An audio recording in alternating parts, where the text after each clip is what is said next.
juga lagi happy banget deh walaupun ibadah online gitu begini. Iya. Apalagi sekolah di rumah. Sekolah di rumah. Tetap mau tahu nggak kenapa langsung? Kenapa? Aku dapat handphone baru loh. Waduh, keren Seneng ya, banget. puji Tuhan. Iya. Ya, tapi ada juga nih teman-teman yang masih kurang berbahagia ya di saat online begini. Tapi ada aja pasti sukacita dari Tuhan ya. Oleh karena itu kita harus semangat ya. Kita mau puji Tuhan. Apa lo lagunya? Kita naikkan pujian Yesus Gunung Batu. Yang semangat ya. Kita tetap berdiri. Kita tepuk tangan. Kita juga mau bergerak. Berdiri.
Nah, masih semangat? Masih dong. Adakah sukacita di hatimu?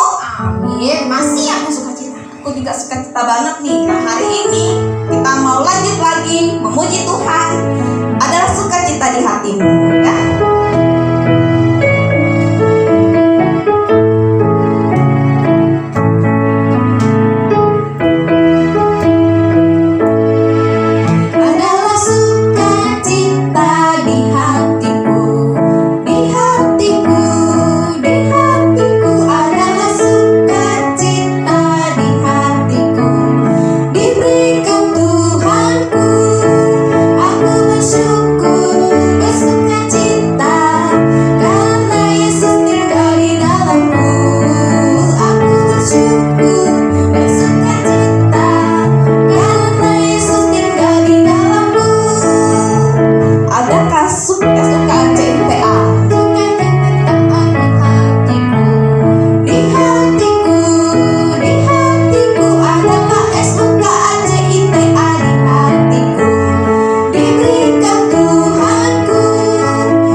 Kita tutup mata, lipat tangannya. Tuhan berkati ibadah kita hari ini. Tuhan, terima kasih Tuhan, kami sangat bersukacita untuk memuji-muji Engkau pada hari ini. Tuhan, sebentar juga kami mau mendengarkan firman Tuhan. Tuhan, bantu kami. Tuhan, biarlah ibadah ini bisa berjalan dengan baik. Walaupun kami masih kecil Tuhan, tapi Tuhan tetap memakai kami. Kami percaya Tuhan adalah yang baik dan akan memberi kami baik walaupun kami sekarang ini sedang ibadah online. Kami percaya Tuhan tetap menjaga kami. Terima kasih Tuhan, kami menyerahkan ibadah kami ini dari awal sampai dengan akhir. Dan nama Tuhan Yesus kami berdoa. Mata kecil ini, mata kecil ini, mulut kecil ini akan melakukan perkara yang besar. Tangan kecil ini, kaki kecil ini akan melakukan perkara yang besar, yang tak pernah dibayangkan, yang tak pernah timbul dalam hatiku. Sebab itulah yang Dia kerjakan bagi orang yang percaya padanya. Oke, satu kali lagi ya, kita nyanyi. Puji Tuhan, kita masih dipakai oleh Tuhan. Mata kecil ini, mulut kecil ini akan melakukan perkara yang besar. Tangan kecil ini, kaki kecil ini akan melakukan perkara yang besar, yang tak pernah dibayangkan, yang tak pernah timbul dalam hatiku. Sebab itulah yang Dia kerjakan bagi orang yang percaya padanya, yang tak pernah dibayangkan, yang tak pernah timbul dalam hatiku. Sebab itulah yang Dia kerjakan bagi orang yang percaya padanya, bagi orang yang percaya padanya, bagi orang yang percaya padanya. Baik, kita akan mendengarkan firman Tuhan. Silakan untuk Samuel Linda menyampaikan firman Tuhan. Halo adik-adik semua, anak-anak semua, apa kabar hari ini?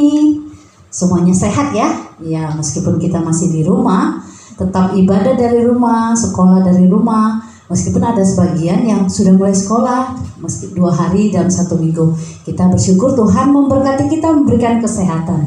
Nah, hari ini kita mau mendengarkan cerita firman Tuhan. Sebelumnya, mari kita berdoa, minta pimpinan Tuhan. Mari kita berdoa. Tuhan Yesus, kami bersyukur pagi hari ini kami boleh kembali datang untuk beribadah. Kami bersyukur Tuhan memberi kami waktu untuk kami mendengarkan firman Tuhan. Tuhan tolonglah ketika kami mendengarkan, kami bisa mendengarkan dengan sungguh-sungguh, memperhatikan firman Tuhan dengan sungguh-sungguh. Tuhan menolong setiap kami. Kami mengerti dan melakukan firman Tuhan. Berkati Lose kami yang mengajar. Dalam nama Tuhan Yesus kami berdoa. Amin. Nah, anak-anak semua, hari ini Lose mau cerita tentang satu tokoh Alkitab. Karena beberapa minggu yang lalu kita terus mendengarkan tentang tokoh Alkitab yang menjadi teladan iman buat kita. Tapi hari ini ada yang berbeda. Dari yang dulu-dulu sebelum-sebelumnya kita mendengarkan tentang tokoh yang laki-laki, yang bapak-bapak. Tapi hari ini kita mau dengar yang perempuan. Siapa namanya?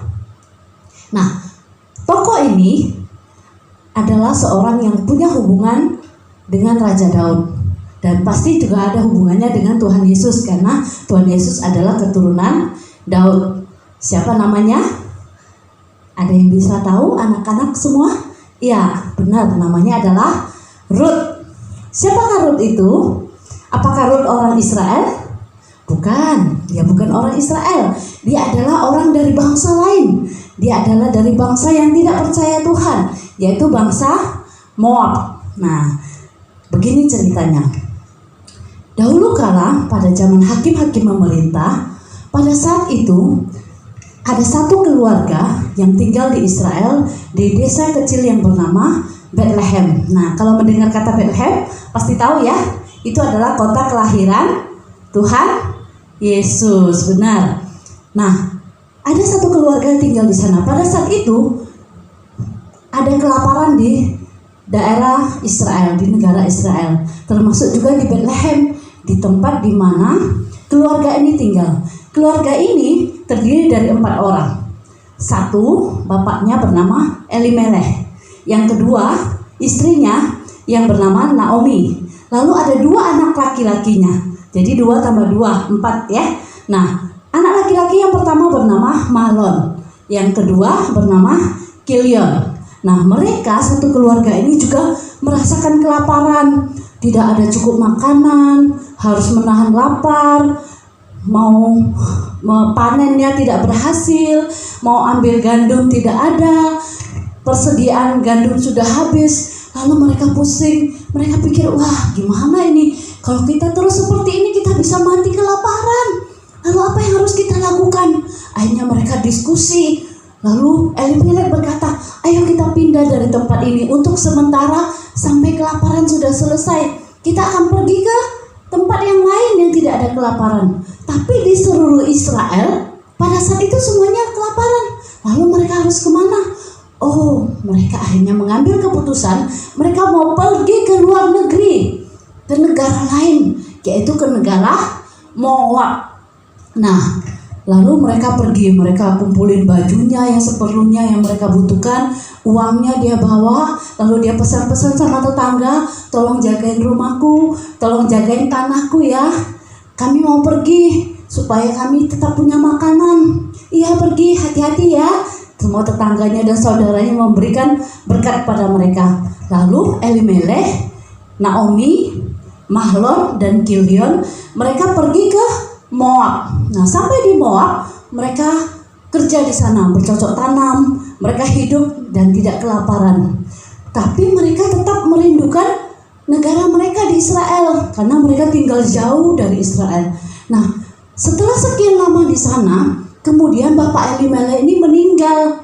Dia meninggal, lalu tinggallah istrinya yaitu Naomi dan kedua anaknya. Lalu kemudian kedua anaknya ini menikah dengan perempuan di Moab. Mahlon menikah dengan Orpa. Kilion menikah dengan Rut. Nah, anak-anak semua, lalu mereka hidup di sana selama 10 tahun. Kemudian setelah itu Mahlon dan Kilion juga meninggal dan akhirnya tinggallah Rut bersama dengan kedua menantunya yaitu Orpa dan Naomi tinggal bersama dengan 2 menantunya yaitu Orpa dan Rut. Nah, anak-anak semua, lalu apa yang terjadi? Naomi begitu sedih karena suaminya sudah meninggal, kedua anak laki-laki yang menjadi pegangan hidup dia juga sudah meninggal. Dia merasa sedih. Lalu dia mendengar kabar bahwa di Israel, di sana kelaparan sudah selesai. Tuhan sudah mendengarkan doa dari orang-orang Israel. Jadi Naomi dia mau pulang kembali ke Israel. Dia mau tinggalkan Moab, dia mau pergi ke Israel. Nah, anak-anak semua, akhirnya Naomi menyusun bajunya dan barang-barangnya mau dibawa.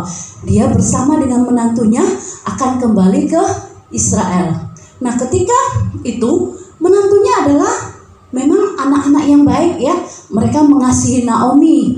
Pasti karena Naomi juga mengasihi mereka. Naomi sangat memperhatikan mereka seperti anaknya sendiri. Lalu mereka berjalan dari tempat ini, dari Moab menuju ke Israel. Tapi di tengah jalan Naomi berkata kepada kedua menantunya, Orpa dan Rut. Naomi bilang, kalian masih muda, kalian pulang saja ke Moab. Di situ kalian menikah, di situ kalian punya orang tua, di situ kalian punya saudara-saudara. Jangan ikut aku. aku nggak punya siapa-siapa lagi, aku nggak punya suami, aku nggak punya anak, kalian pulang saja. Aku tahu kalian baik kepadaku, biar Tuhan yang membalas semua kebaikan yang kalian lakukan kepadaku dan kepada orang-orang yang sudah meninggal, maksudnya kepada Mahlon, Kilion, dan Elimelek. Nah, tetapi menantunya nggak mau. Enggak ibu, kami mau sama dengan ibu, karena ibu baik. Kami mau sama dengan ibu, jangan usir kami, jangan suruh kami pulang. Lalu Naomi bilang, jangan anakku, aku nggak punya anak laki-laki lagi. Kalau kalian ikut denganku, kalian akan menjanda terus. Kalian nggak bisa menikah, nggak bisa punya keluarga, nggak bisa lihat anak-anak yang kecil, nggak bisa melahirkan anak lagi. Kalian pulanglah. Lalu akhirnya dengan menangis, Orpa, menantu yang besar, bilang, iya ibu, aku akan pulang. Terima kasih untuk semua kebaikan ibu selama ini. Lalu Orpa pulang. Tapi Ruth, dia nggak mau. Dia bilang, bu, aku nggak mau pulang. Aku mau ikut bersama ibu Naomi. Aku mau pulang ke Israel bersama dengan ibu. Nanti bangsa ibu akan menjadi bangsaku, Allahnya ibu akan menjadi Allahku. Nah, ternyata Ruth ini nggak mau disuruh pulang, sudah dipaksa-paksa, tetap nggak mau pulang. Dia sudah punya tekad, aku mau ikut, aku mau ke Israel, aku mau menyembah Allah. Nah, ternyata Ruth ini ketika dia tinggal bersama dengan Naomi, dia tahu, dia melihat Naomi itu percaya Tuhan, Naomi itu menyembah Allah, Allah itu baik. Dia punya iman, dia mulai percaya kepada Tuhan dan dia tidak mau kembali ke Moab. Karena di Moab dia tidak bisa menyembah Tuhan, nggak ada kawannya untuk menyembah Tuhan. Dia mau bersama dengan Naomi. Dia mau tinggalkan keluarganya, dia mau tinggalkan negaranya karena dia mau percaya kepada Tuhan. Dia mengasihi Naomi. Mungkin dia juga berpikir, Naomi sudah tua, janda, sendirian, miskin. Aku harus menemani dia dan di situ aku bisa menyembah Allah. Nah, anak-anak semua akhirnya sudah dipaksa-paksa, Ruth tetap nggak mau. Dan akhirnya Naomi mengizinkannya untuk pergi ke Yerusalem, pergi ke Bethlehem ya, ke Israel. Nah, ketika mereka berjalan sampai sudah mendekati Israel, mendekati Bethlehem, orang-orang di kampung itu melihat dari jauh, itu siapa? Oh, itu Naomi. Benar, itu Naomi. Apa yang terjadi pada Naomi? Dia pulang, tapi dia bersama dengan siapa ya? Itu kan perempuan. Anak dia kan laki-laki 2. Lalu suaminya kemana? Nah, ketika Naomi dan Ruth sudah berjalan dekat dengan mereka, mereka berkata, kau kan Naomi? Apa kau sehat? Lalu Naomi berkata, jangan panggil aku Naomi, karena aku merasa sangat kesusahan. Tuhan sudah memberikan kesusahan kepadaku. Panggil aja aku Marah, karena aku sudah merasakan kepahitan. Tapi Ruth, dia percaya pada Tuhan. Dia percaya Tuhan pasti akan menolong. Makanya dia tetap ikut sama Naomi. Meskipun Naomi bilang, aku ini susah, Tuhan sudah menghukum aku dan sebagainya. Sebenarnya itu hanya perasaan ibu Naomi saja, karena dia sedang sedih. Nah, anak-anak semua, akhirnya Ruth mengikuti Naomi, mereka kembali ke rumah mereka, kembali ke tanah milik mereka. Nah, di sana Ruth gak bisa bekerja, tapi pada saat itu adalah musim menuai jelai ya, jadi panen jelai pada saat itu. Jelai itu seperti sejenis padi ya. Jadi kalau di sini namanya jali-jali gitu ya. Nah, kemudian Ruth berkata pada Naomi, ibu, saya mau bantu orang untuk memungut jelai, tapi karena dia orang asing, dia nggak bisa kerja. Dia mengambil sisa-sisa yang kalau di Alkitab di Perjanjian Lama dikatakan sisa-sisa panen itu adalah milik orang asing dan milik orang miskin, janda, dan juga yatim piatu. Nah, itulah yang diambil. Jadi dia pergi bekerja seharian dari pagi sampai sore dia bekerja dengan rajin, dan sore harinya dia pulang membawa banyak sekali jelai. Dia bawa kepada Naomi. Lalu Naomi bertanya, kamu dari mana? Kamu kerja di mana hari ini? Aku kerja di ladang milik Boas, katanya. Nah, akhirnya Naomi tahu Boas itu masih ada hubungan saudara dengan kita. Boas itu adalah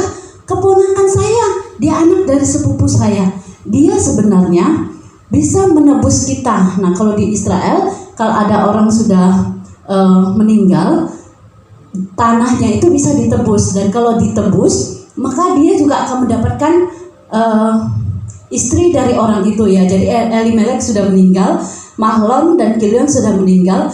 Ruth ikut bersama dengan Naomi. Jadi kalau orang ini menebus tanahnya Naomi, tanah Elimelek, maka dia akan mendapatkan Ruth menjadi istrinya dan juga akan memelihara Naomi. Nah, itulah yang terjadi. Nah, anak-anak semua, apakah Ruth tahu ketika dia mau mengikuti Naomi ke Bethlehem, apakah dia tahu bahwa Tuhan akan melakukan hal ini? Pasti dia tidak tahu. Dia hanya berpikir, aku percaya kepada Tuhan. Aku tahu Tuhan akan memelihara kita seperti dia memelihara kita ketika kita di Moab.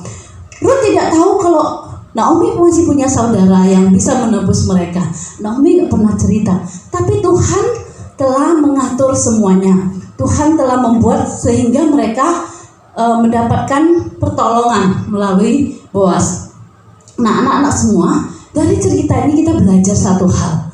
Satu hal dari Ruth, yaitu Ruth itu sungguh-sungguh percaya pada Tuhan. Dia tidak khawatir.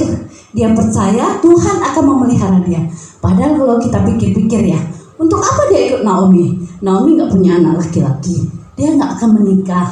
Ya kan?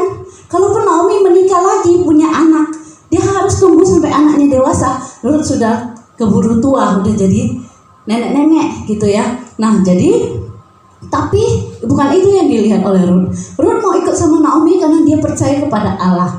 Dia mau menyembah Allah, dan Allah mengatur semuanya sehingga akhirnya mereka mendapatkan pertolongan. Nah, Ruth ini kemudian menikah dengan Boaz dan mereka melahirkan anak yang bernama Obed. Anak-anak tahu siapa Obed?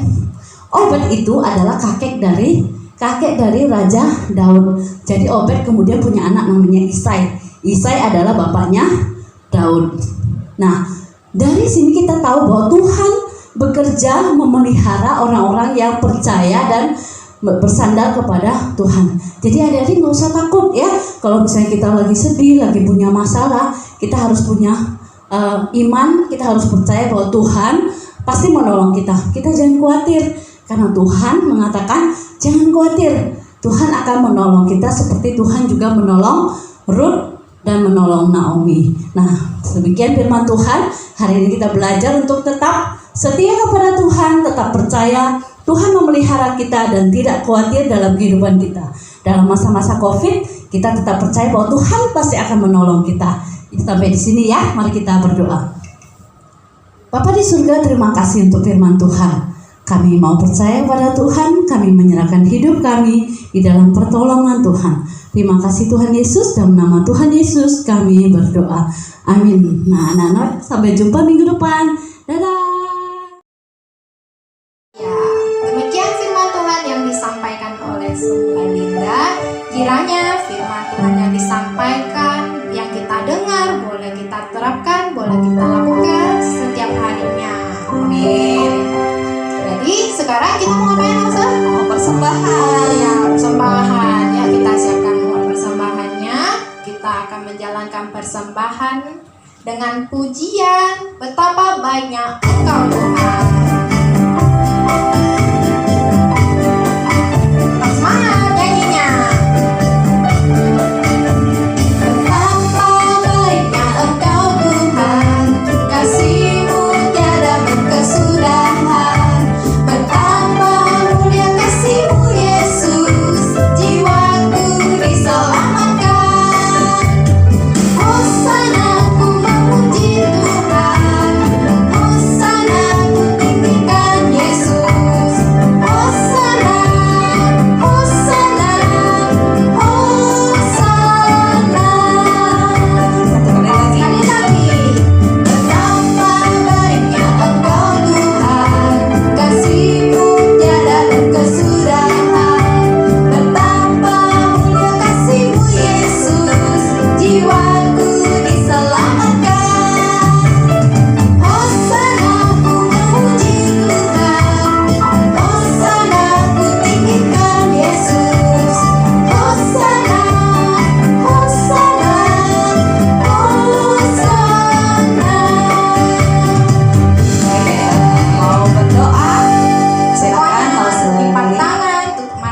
kita berdoa. Tuhan, terima kasih pada hari ini kami bersama-sama beribadah kepada Tuhan. Tuhan, kami telah memberikan persembahan, kiranya Engkau berkati persembahan ini, bila dipakai untuk pekerjaan-Mu Tuhan. Terima kasih ya Tuhan, dalam nama Tuhan Yesus kami mengucap syukur, kami berserah. Amin. Amin. Nah, adik-adik di rumah, ingat ya, minggu depan kita juga masih ibadah online. Ya, Persembahannya nanti boleh titipkan ke papa mamanya ya kalau mau ibadah hari Minggu begitu. Jangan lupa juga ya, tetap di like, di komen, di subscribe ya di multimedia GP Kris Tanjung Pandan. Betul. Ya, supaya bisa dapat notifikasi di minggu depan lagi. ya, jangan lupa minggu depan tetap ada ibadah. Jangan kemana-mana, tetap bersama kami minggu depannya. Ya, minggu ini kita sudah selesai.